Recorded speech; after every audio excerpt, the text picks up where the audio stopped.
What's up, YouTube? In this video, I'm going to be talking a little bit about what I use to paddle in the winter. I live in New York, so it does get cold up here, but I still do try to get out on the water as much as I can, so long as the water isn't frozen. So this video, I'm going to be showing some gear that I use to keep myself safe and warm while I'm still on the water. This is my 5th winter paddling. I do mostly marathon canoe in the winter, and all of the suggestions that I'm going to give in this video are my suggestions. I tend to err on the side of caution and safety, especially in the winter. I have all of like the heavy duty stuff, but I know plenty of people who wear neoprene gear in the winter and still paddle. So take my suggestions as for what's most safe.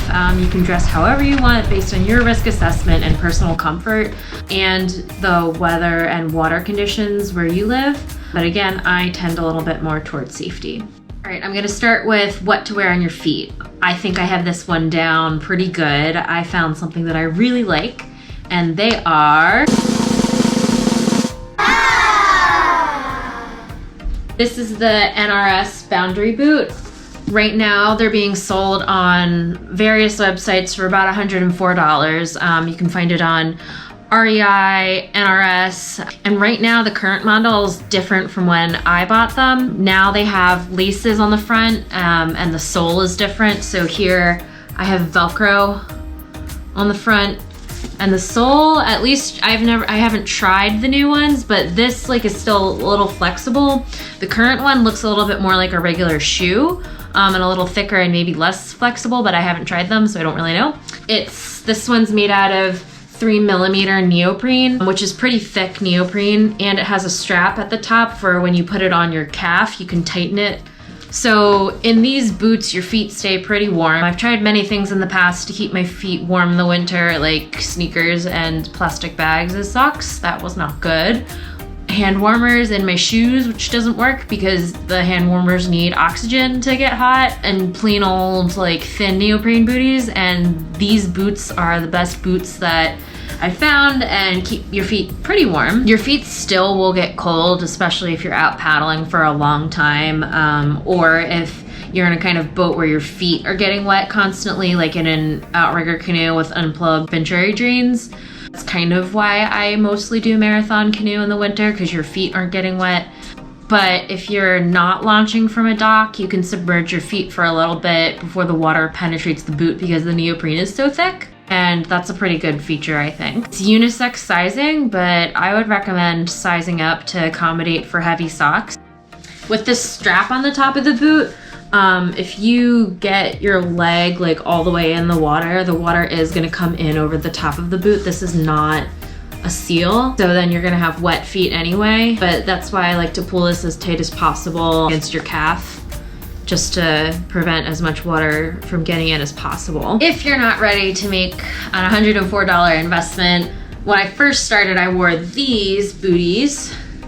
They're from the brand Neosport. I got them on Amazon. They were about $24 when I bought them, but now they're $46 for the 3mm version. I don't think these are the 3mm thick neoprene though. These are good for slightly warmer weather when you don't really need a full boot, but because they're a little bit thinner and because they're shorter, your feet will get wetter faster. So you just have to kind of gauge your comfort level with having wet feet. And again, if you step into deep water or have unplugged venturi drains, they're gonna get submerged and you'll have cold feet the whole time. All right, I guess I'm kind of going from the bottom up. Drysuit. So what is a dry suit versus a wetsuit? A dry suit is a suit that keeps your body completely dry underneath. It's made of material that keeps some warmth in and is waterproof. So if you get splashed, you won't feel the water, but you will feel that there's something cold on you. That sensation does go away because the outside repels water. And this is different from a wetsuit, which does get wet, but it will retain your body heat. So you'll feel wet, but probably still a little warm, especially if you're paddling hard. Your body's gonna generate heat. When it gets too cold in the winter, you do not want to be cold or wet, both for body heat and temperature reasons and for safety reasons. So why a dry suit? Because a dry suit is a lot more expensive than a wetsuit. So the main reason is because you want to dress for immersion. So you might have a nice winter day where The air might feel warm on some days, but it takes a lot longer for the water to warm up. So let's say it's like 70 degrees air temperature one day, but it had been below freezing before. The water is still gonna be really cold. You might even have ice on the river at these like 70-degree air temperatures, you know, kind of depending on how cold the water itself is. So like I've been saying this whole time, this winter gear is a pretty big financial investment, but there are other ways, like buying wetsuits, and they also make dry separate, so there's dry tops and dry bottoms.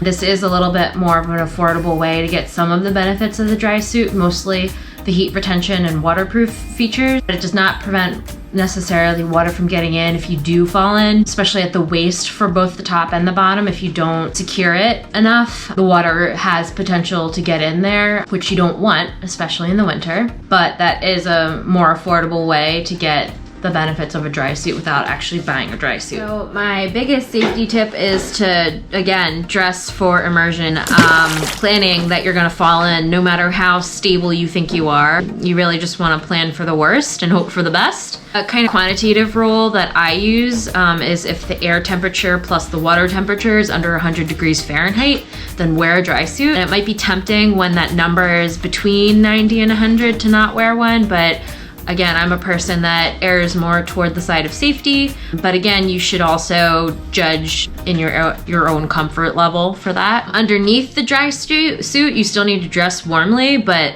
definitely in fewer layers than if you weren't wearing it at all. I usually just wear a long sleeve shirt, but if it's colder, I wear like a Under Armour cold gear shirt, and if it's like really, really cold, like in the 20s, I usually layer a cold gear shirt underneath a long sleeve shirt. For pants, I don't usually double up on pants, but I wear leggings, and I have some thinner ones and some fleece lined ones. What does happen in the dry suit though is that it keeps all of the water out, but also a lot of your sweat in.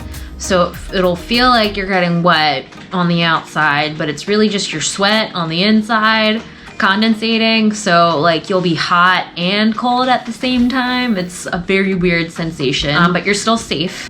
And because you have the protection of the dry suit protecting you from actually getting wet from the water, you won't get that cold if you're just sitting around, but you will get cold if you stop completely for a long time. And you will also be very cold when you are taking the dry suit off, so make sure that your extra clothes are available and you're like by your car or wherever you launch from, so you can change as quickly as possible. So I'm gonna show you my dry suit. I got it last winter as an upgrade, and it was money well spent, but it is quite expensive. I found it recently online for starting from about $685 for, and that's the dry suit without the socks, which I'll explain in a minute. I've also seen it for $730 and $789. So again, it's quite expensive, but I think people's lives are worth it. You can get it at the Kokatat website. NRS, Outdoor Play, and Backcountry is where I've seen them, and I know those are reputable websites. So let's take a look at it. This is the Kokatat Hydrus 3.0 Swift Entry dry suit with socks. Really neat. It's a nice color. And the main reason I got it is because it's a front entry dry suit. There's some dry suits that have entry on the back, and I'm gonna show you one of those later. But something special to have the front entry. You don't need a friend to help you. There's also a second zipper in the butt area, and this is a specifically tailored dry suit for women, so that if you're all dressed and then you decide, oh darn, I have to go to the bathroom, you can unzip this and do your business. Another thing to note about this is that it is a women's cut, not just because of the zipper in the back, but also the shape of the fabric, especially in the hips. It's wider and a little more forgiving than a lot of men's cut dry suits.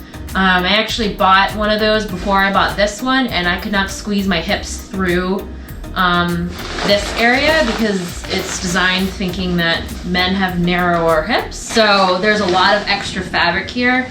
And to kind of counteract that so it looks like ever so slightly more fashionable, there is a drawstring to kind of suck in the fabric there. All dry suits that I've seen have this.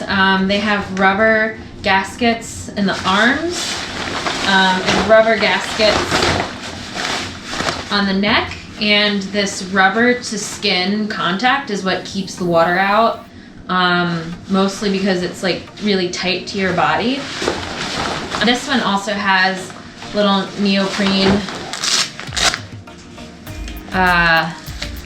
cuffs so you can adjust it even further. So let me show you how to get into it. Front entry zipper. Feet into these socks.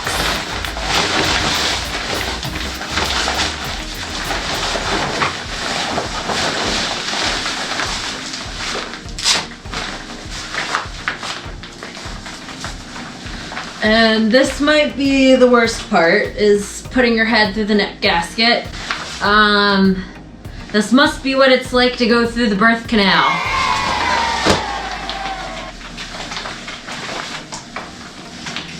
It's not the most comfortable, but it's for safety. And then you're supposed to pull this as straight as possible, or get a friend if you can't pull it. And then don't make this mistake. I did this earlier this year. There's like a little hole where, I don't know, I guess it's like a parking lot for the zipper, and I didn't zip this all the way, and I swam, and I was like, why is it getting so cold in here and wet? And it's because I didn't zip this all the way. It's also this. So I was just struggling a little bit with my zipper, which probably means that I need to wax it. This wax is actually designed for metal zippers, but I think you can use it for nylon zippers too. Just looks like this, and then you just like rub it along like the teeth of it here. That helps to lubricate it so you're not like tugging on it and almost breaking it. Something else I forgot to mention about the gaskets, they are latex, so if you have a latex allergy, I believe you can contact Kokatat and they'll do something for you. They might swap this out for a neoprene neck gasket and arm gaskets. And I've also seen people on forums talking about like something called a neck saver, and I think it's like some sort of fabric or some sort of layer that you can put around your neck so your skin's not contacting it and so you don't get as irritated. Through my lovely simulation of putting my head through the neck, it is really tight at first, and different size Drysuits come with different size neck gaskets. This one's a large neck gasket, I think, but I still needed to stretch it out, so you can get like a large can, or I think I used like a volleyball or something. You can stretch the neck gasket over it, and then it'll help stretch it out before you try to shove your head through it the first time. Besides the front entry zipper and the butt zipper, the best feature about it is the feet. So if you fall in, your feet don't get wet, and if you get water over the boot, your feet don't get wet and you don't get as cold as fast. And that's another reason to get the boot one size bigger. It's because the Drysuit feet have a lot of fabric and they are really big, so it kind of scrunches up, so you need that room for that extra fabric. It's very uncomfortable. So you can kind of see with mine, my foot, my toe is here, but there's all this extra fabric here and here. So there's a lot of color variety with the Drysuits. I have been noticing that they are pretty gendered. Like this is a women's one. Other women's ones I've seen are like pink or magenta, and like the men's ones are like navy blue and red. Just a thing that I noticed. The thing about the lighter colors is that any stains are gonna show up on it. So I have like WD-40 stains on this and I can't get it out. You can, according to the website, put this in the washing machine, but I'm a little scared, so I've just been spot cleaning it with some detergent. So I'm gonna show you another Drysuit now. It's a little bit of a lower end Drysuit, but it's still really good. I used this same Drysuit for about 3 seasons. Right now, I can find it online for $403 to $529. So again, it's less of a financial investment, but still a good chunk of change. The arm gaskets for your wrists are still rubber. This one does not have feet, so it has rubber feet gaskets. This one has a neoprene neck gasket, which this one's falling apart, but you can buy repair kits for this for, it's not that expensive. The last time I checked, it was about like $25 to $30 for the piece and the glue. But another big difference with this one is that it's rear entry, so you would put it on like this. I'm not gonna put it all the way on, it's not mine anyway. This is its 5th season, so it's in need of some TLC. It's also falling apart a little bit here.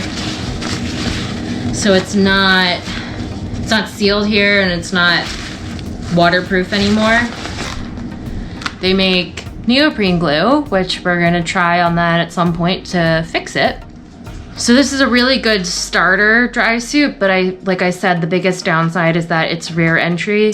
Not having socks, I don't think is the biggest deal. That's like a nice perk, but rear entry is gonna be difficult, especially if you're cold and your shoulders are sore and you can't reach all the way back there, like you do need a friend. Trying to hook this onto like a hook or something and like pulling my body, but again, but yeah, it's still a good dry suit.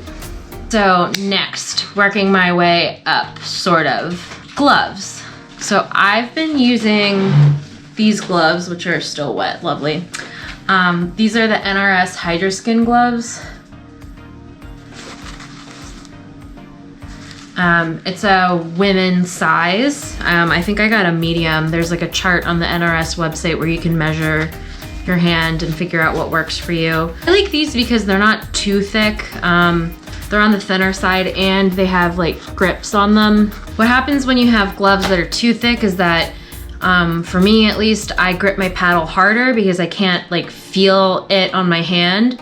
And then that makes all of this tense up and it makes your grip wear out sooner. So I opted for a slightly thinner glove, but to the sacrifice of feeling in my fingers every once in a while. But these are the gloves that I used to use and I've had these for about 5 years. They're also NRS. I don't believe they sell these, like this exact model anymore, but it's the liquid seam NRS glove, also a women's size. And it's slightly thicker neoprene, but they do keep my hands warmer than the Hydroskins. Where I have the gripping problems are from these gloves, but on a day like today where it's like 19 to 21 degrees while I'm out paddling, these are better. I find that it takes about a half an hour for my hands to warm up, which can be really, really uncomfortable, and like you could be debating with yourself in your head, like, is this stupid? Like, should I go home in that half hour? So like kind of does make a difference, but the saving grace is that I know that my fingers are gonna feel better in about a half an hour. But I didn't have the thicker ones with me today, so what I did was I had a pair of regular warm winter gloves. I put them over these just until the half hour passed, and then I took the warm winter gloves off and then just had these and my hands were warm enough to keep going. The last major safety thing that I bring with me is my PFD, which I don't have with me, but I will link everything that I've been talking about, including this PFD, in the description. My PFD is an NRS PFD, and it has a zipper gear pouch in it, adjustable straps in both the torso in 2 places and on the shoulders. Don't use a belt pack PFD in the winter, especially if I'm paddling in Pennsylvania, where I'm originally from. There's a law about wearing belt packs and full versus a full vest, and you have to wear a full vest from November to I think about April. Also, if you fall in and you get cold water shock, do you like really want to be worrying about finding and pulling your waist pack? And this happened to me once. I was not smart. In I think it was like my 2nd winter of paddling, I just decided not to wear proper gear and had my belt pack, and I fell in and I couldn't pull the PFD string, but wearing the vest would have just let me float without the extra step, and I could have focused instead on not getting swept down the river and swimming to shore. Last but not least, on our way up the body, is keeping your head warm. I don't like hats. I find like knitted hats, I find that my head gets really warm really fast. I throw my hair up in a bun, and I have this nifty ear warmer featuring my Canoe Club's logo. It's a loon. I prefer just having my ears be warm. Can be used as a face mask or ear warmers. In the description, like I said earlier, I'm going to link all of the things that I talked about, and I'm also going to link some information about cold water safety and self-rescuing and hypothermia information, so you should definitely check that out too. It would be cool in the comments if you have some experience winter paddling too, what kind of gear you prefer and why. It would be really cool to see somebody else's perspective.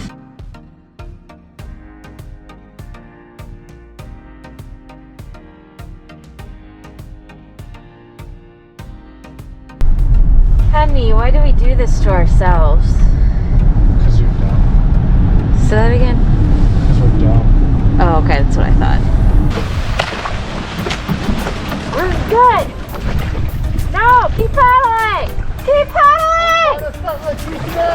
Jesus Christ! I already started it on land! Hey!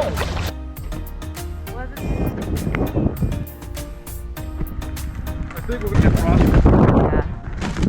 Woo! You're paddling. Hold on, it's not even... Well, it's covered in ice and the power button is